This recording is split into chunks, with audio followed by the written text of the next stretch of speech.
अनन्य प्रेम की प्राप्ति के लिए अब हम साधन बताते हैं। बाबा कह रहे पहले अपने इष्ट देव की बाह्य मूर्ति सेवा विराजमान करनी चाहिए, या नाम सेवा विराजमान करनी चाहिए, और उस बाह्य सेवा को साक्षात समझ करके करना चाहिए।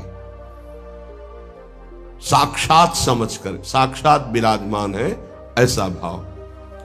बाह्य पूजा के साथ साथ मानसिक सेवा का बहुत बड़ा योग है, और यह बाह्य सेवा से ही मानसिक सेवा प्रारंभ हो जाती है।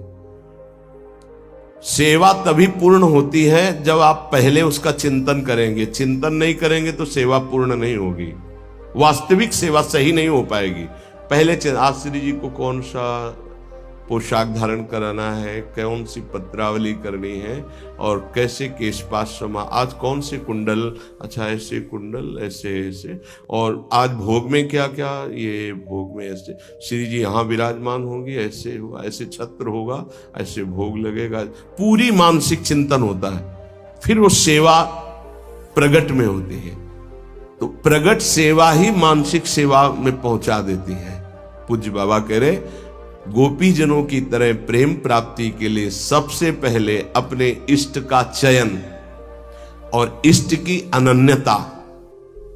इष्ट की अनन्यता, इष्ट की अनन्यता में आ गया अपने इष्ट का नाम जपना, अपने इष्ट का मंत्र जपना, अपने इष्ट का ही गुणगान करना, अपने इष्ट के विषय में ही सोचना, ये सब आ गया।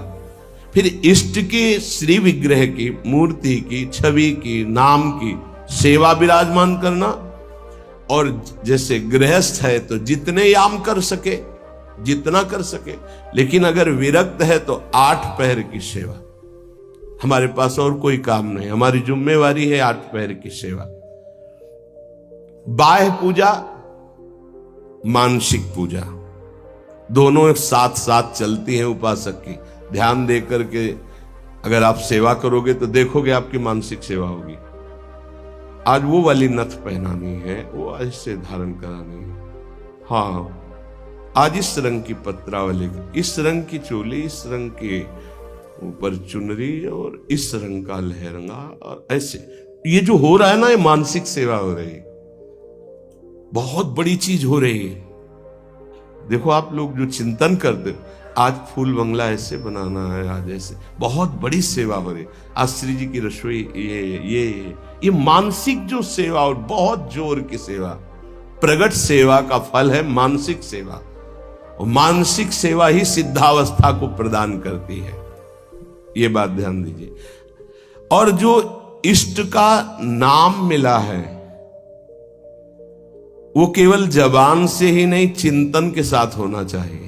प्रेम की बात कर रहे हैं, केवल हम जबान से रट रहे मंगल है, लेकिन यहां कह रहे गोपी प्रेम की बात, गोपी जैसा प्रेम, उसका चिंतन होना चाहिए। जैसे राधा राधा, तो हमारा चिंतन भी हो रहा है। बाह्य जप से बहुत समय लगेगा। जब बाह्य जप और आंतरिक चिंतन दोनों एक साथ होंगे, बहुत जल्दी वासनाओं का नाश होकर आनंद की उत्पत्ति होती है। केवल बाह्य जप से बहुत काल के बाद लाभ मिलता है, बाह्य जप के साथ आंतरिक ध्यान से बहुत जल्दी लाभ प्राप्त होता है।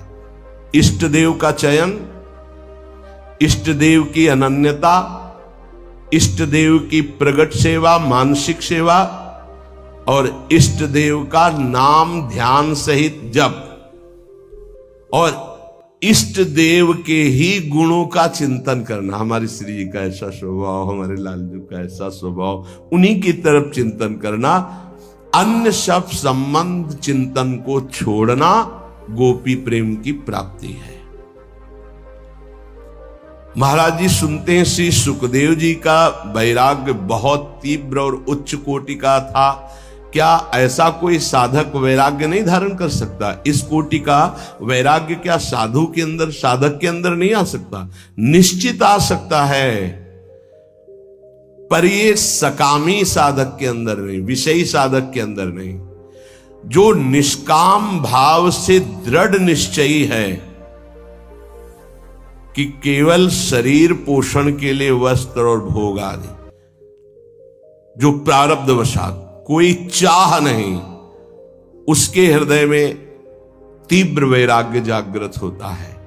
दृढ़ लक्ष्य, दृढ़ निश्चयी, शरीर की भी परवाह नहीं, नहीं खान पान ते भावे है, नहीं कोमल वसन सुहावे है, सब विषय लगे ते खारा है, हरि आशिक का मग न्यारा है। जो अंदर से दृढ़ निश्चयी नहीं है, अंदर से भगवत प्रेम का भाव